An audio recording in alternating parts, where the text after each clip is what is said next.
New York সিটির ব্রুকলিনে পুলিশের গুলিতে এক বন্দুকধারী নিহত হয়েছে। ইস্ট ফ্ল্যাটবুশ নেইবারহুডে এ ঘটনা ঘটে। পুলিশ জানিয়েছে, ইস্ট 52nd স্ট্রিট ও চার্চ এভিনিউ এলাকায় টহলকালে এক ব্যক্তির দিকে অস্ত্র তাক করে থাকতে দেখা যায় বন্দুকধারীকে। সে সময় নানাভাবে নিরস্ত্র করার চেষ্টা চালানো হয়, কিন্তু বন্দুকধারী তাতে অস্বীকৃতি জানালে তাকে গুলি করে পুলিশ।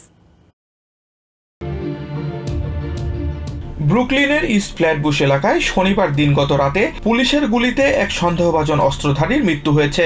সে সময় ইস্ট 52nd স্ট্রিট ও চার্চ এভিনিউ এলাকায় বেশ কয়েক রাউন্ড বন্দুকের আওয়াজ শোনেন স্থানীয়রা। গুলির শব্দ শুনে বাইরে থাকা ভাগিনার খোঁজ করতে দৌড়ে বের হন শ্যারন নামের এই বাসিন্দা। সাশা এডওয়ার্ডস নামের এই বাসিন্দা জানান, রাতে ওই রাস্তা দিয়েই বাড়ি ফিরছিলেন তিনি। মোড় ঘুরতে না ঘুরতেই গুলির শব্দ পান সাশা। রবিবার এক সংবাদ সম্মেলনে এনওয়াইপিডি চিফ জেফরি ম্যাড্রে জানান, রাত 1:15টার দিকে ওই এলাকায় নিয়মিত টহলে ছিলেন এক সার্জেন্ট ও 2 এনওয়াইপিডি অফিসার।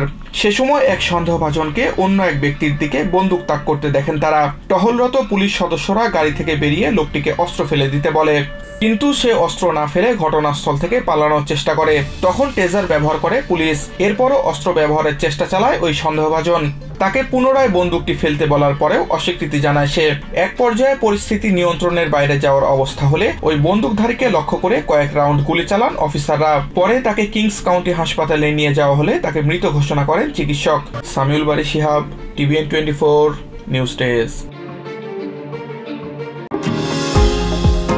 নিউ ইয়র্ক থেকে সম্প্রচারিত টিভিএন 24 টেলিভিশন বিশ্বজুড়ে বাঙালির কণ্ঠস্বর।